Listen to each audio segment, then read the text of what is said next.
Hey guys, so my audio file crapped out, so this is my second time doing this. But my camera also died, so filling in for me is stick figure me. So hi. Yeah, so Pokemon X and Y is coming out, and I figured to get ready for it I would do a top 10 of my Pokemon from every generation, and then to cap it all off I will do my top 10 overall. So yeah, here we go. Number 10. That was my badass voice. Number 10, Kingler, because I honestly couldn't tell you why. Almost every other Pokemon I could give you a good reason. Kingler, there's not a real good reason. I think I've just always kind of liked crabs, to be honest, because they're like spiders, but they don't freak me out. They're like underwater spiders that don't scare me. And yeah, I think mainly it's just, it's just the aesthetic. Yeah, there's no other real reason. I didn't use them a lot when I was growing up. I've only really recently really sort of liked Kingler. Like I like almost every Pokemon, especially when I was little. But yeah, for whatever reason I kind of dig Kingler now. So that's Kingler. I don't know. I just dig him. Number 9. That wasn't that bad. Trust me, I tried doing that before, it sucked. Number 9 is Butterfree. Butterfree's another one that I don't really have a real respectable reason why, because Butterfree's not that good. I recently played through Leaf Green and actually used Butterfree. Like, I actually put the time in. I gave him to like the daycare person for a little bit. Came back. He was still a Metapod, but he had leveled up sufficiently enough, evolved him, and just put in a lot of work into using him, and it really paid off. He pretty much was the whole reason that I was able to go through the Elite Four, and mine is a male, I believe. But yeah, I think what I love about Butterfree is it's a really pretty Pokemon, and there wasn't there's no bug types to me that are as pretty. Even Beautifly to me is not as pretty as Butterfree.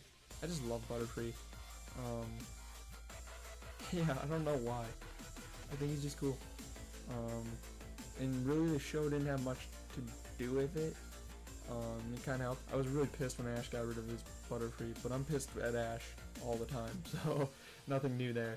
But yeah, number 9, for no other reason other than the fact that it saved my ass recently in Leaf Green, Butterfree. Valid enough for me. Number 8. Number 8's Muck. I don't know. I love Muck because he's such an affectionate Pokemon, at least in the show. That's how he's portrayed. And growing up, I didn't have many friends, so I think that it just appealed to me to having and I didn't have any pets either, and I always really wanted a pet, but we couldn't have one. For one reason or another, I could never really have one. And I think for me, what I love about dogs and such is that they're such an affectionate and loyal thing, and I feel like animals, sorry. Muck is kind of like that. He's kind of like a dog. He's really affectionate and really loyal, I feel like. And yeah, I don't know. I think his design being so simplistic is really cool, and I really dig that about him. And yeah, I don't know. I don't know. I just always like Muck. He's like the original Garbodor. He's what Garbodor wishes he could be, and he's a great defense wall. At least I think so. So yeah, Muck. FTW. Number 7 is that must sound really annoying. Number 7 is Haunter. Yeah, when I was little, I played Pokemon with my neighbors, and one of them who lived right next door to me actually was named Hunter. So I always kind of made fun of him. And I think at first I always called Haunter Hunter, just because I was really young. I was like 8. I couldn't really read well. It took, well, that's a story for later. But yeah, for me, Haunter's the almost ideal ghost Pokemon, aesthetically. Um, I was never a big fan of Gengar. I really wasn't. My neighbor Hunter actually was, and he got a Gengar. I was like, oh, that's really cool. Cause I mean, I like wanted to collect them all, and I still do. 22.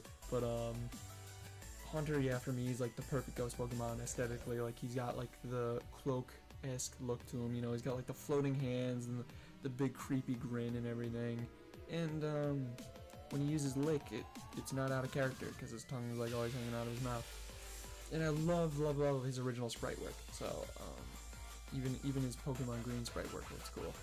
So yeah, no other ghost Pokemon for me has ever really compared to Haunter. Like I've never really thought they were that great. Like Dusclops is kind of cool. Bayonet's actually grown on me in recent years, but nobody to me has ever, you know, really been like, oh dude, he's like the next really cool Pokemon, like ghost Pokemon. Yeah. Haunter, yeah, that's Haunter for you, I guess. Love him. Love the guy. Number 6, and when you get to tell that I was raised by women primarily, is Lapras. Just strictly for the fact that Lapras I think is the most beautiful Pokemon designed, like invented. I love it. Yeah, and only recently did I ever really decide that. I think it was in Heart Gold, Soul Silver, when I caught one like in the Safari Zone. I was like, holy shit, Lapras is a really pretty Pokemon. I've always kind of liked Lapras, mainly because I love the water and I love to swim. I feel really comfortable in it, especially in underwater world and stuff like that. Like that's, yeah. Rapture would have been my ideal home location probably. Yeah, so I don't know. And it always reminds me of The Little Mermaid, and Little Mermaid's one of my favorite movies, because I watched a lot when I was growing up, and Ariel's one of my favorite names. So I actually caught one and named it Ariel, and I think I used it in Black and White or something. Yeah, I love Lapras just for the strict fact that I think it's the prettiest Pokemon invented, and it's one of the coolest water Pokemon even. So yeah, Lapras. I mean, come on, all the surfing sprites are Lapras after fucking Gen 2. I know. Shut up. Number 5, and for a reason that I legitimately don't really know, is Nidoking. I just remember really liking Nidoking when I was a kid, and I still like Nidoking. Like he's still on one of my teams, although I would be a terrible competitive player. But because frankly, Nidoking to me kind of sucks, being a ground and poison. Like he's useless really. Well, okay, he's not, but. Point is, I have a lot of fond memories of him as a child, and I still think he's really cool aesthetically. I may not think he's the best Pokemon really to put on your team, but you know, to each his own. Yeah, I just remember when I was little, I thought Nidoking was like the king of Pokemon. You know what? I still think Nidoking's the king of Pokemon. In fact, so much so that I named mine King of Pokemon, and he was like the head honcho of my team, really, because you know, subconsciously.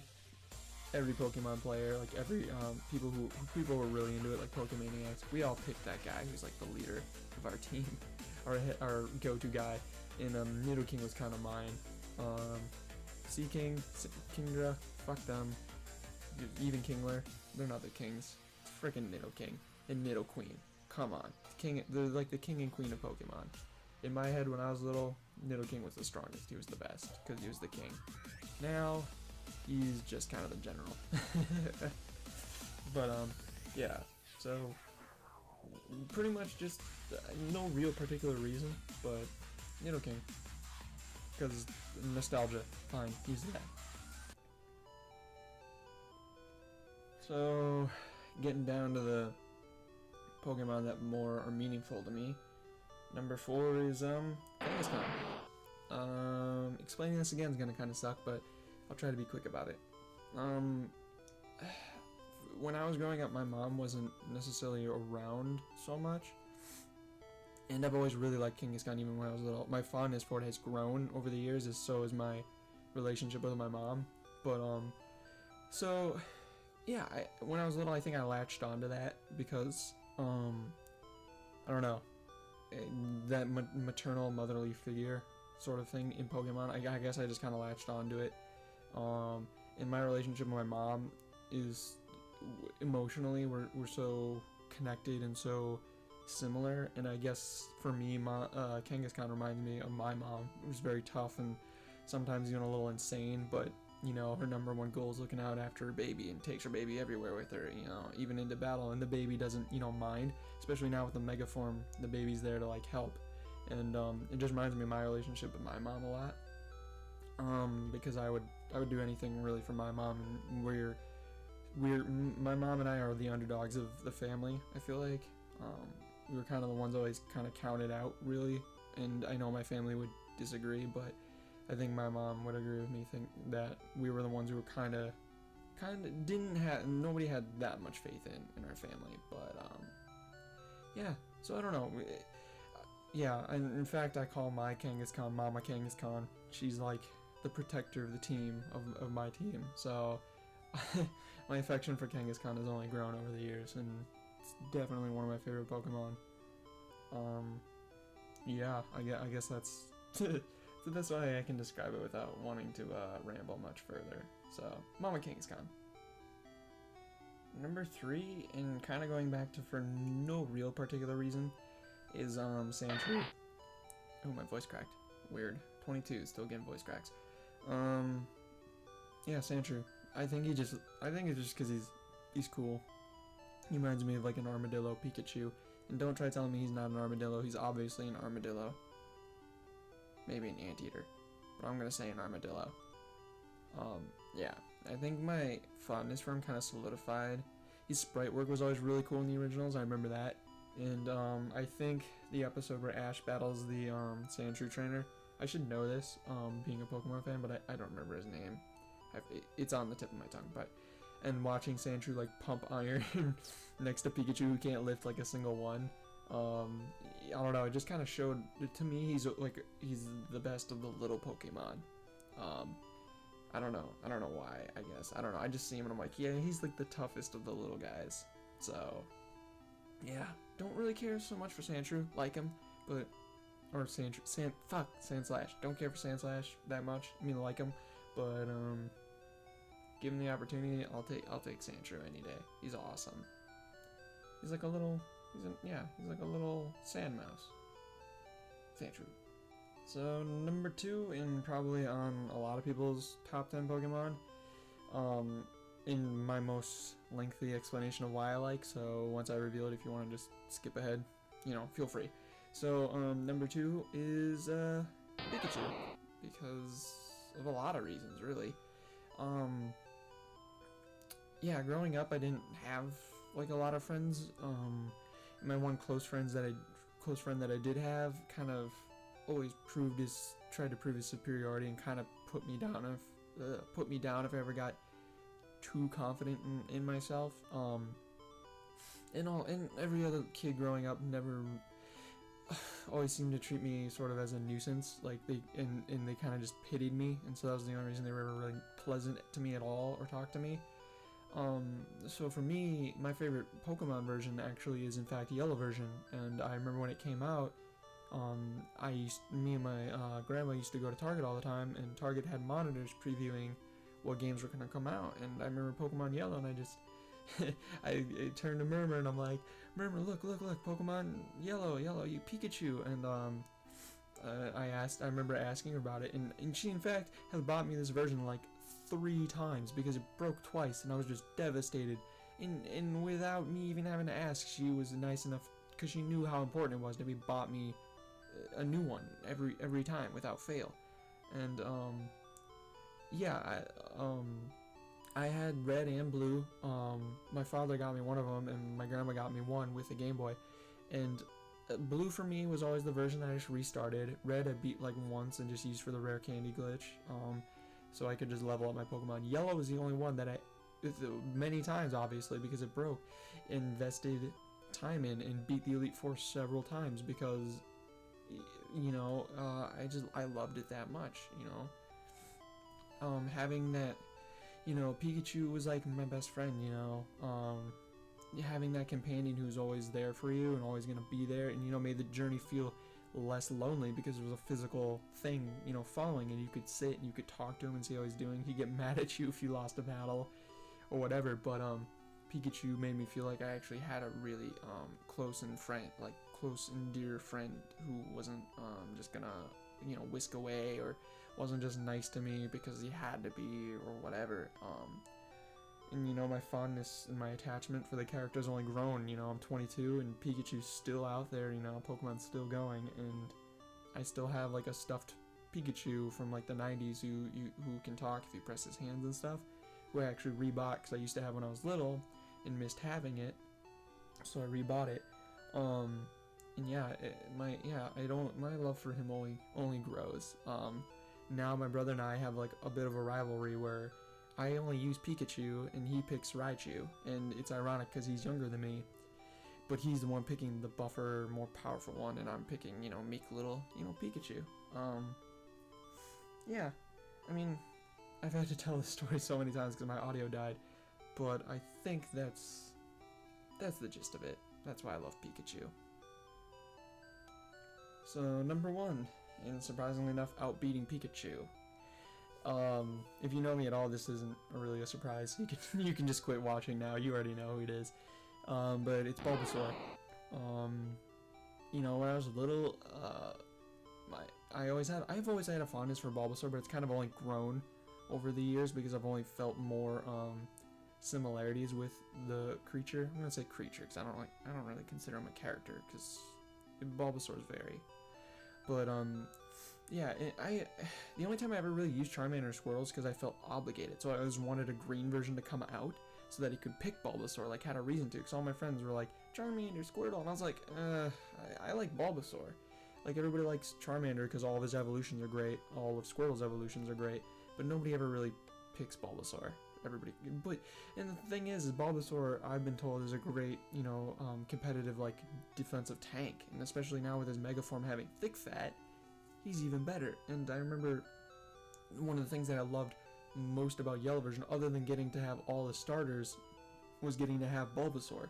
And I remember one time my game, like, fucked up, and I wasn't able to have Bulbasaur, and I was just so upset that I completely restarted the game just so I could have Bulbasaur on my team, because I love Bulbasaur that much, and I don't really care for his other forms, but I love Bulbasaur. Like, nobody knows what he is. Is he a plant or is he a reptile?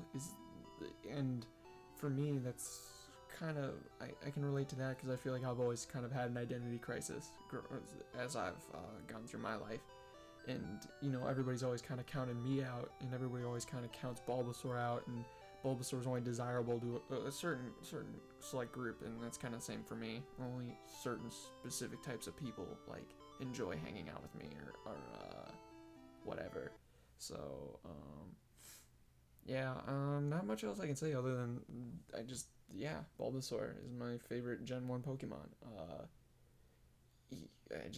I don't know, I think he's really cool. He's loyal, he's always going to be there for you. He's a tough fighter, and his final forms are really, the irony is, Venusaur is more used in competitive play than Charizard, yet Charizard's still more loved and everything just because he's a dragon, but it's like, Venusaur is actually a better choice. Him and Blastoise are actually the two better ones for competitive play, but, I don't know. So, I mean, that's my top 10 Gen 1 Pokemon. Took me several friggin' times because my audio program's a piece of fuck. Aren't you, little motherfucker? So, yeah. Sorry if I kind of felt like I was going too fast, but I was trying to get this done without my program crapping out on me. So, yeah. That's my list for Gen 1 Pokemon. So, hopefully I'll do a Gen 2 one, and hopefully I'll actually see my face, maybe, instead of my stick stunt double. So, yeah, awesome. Hope I didn't bore you too much. I'll make sure there's skip things so you can just skip to your favorites or my tops. Yeah. All right. Well, thanks for sitting through this. I will catch you next time. You stay beautiful. You stay pretty. You're a pretty guy.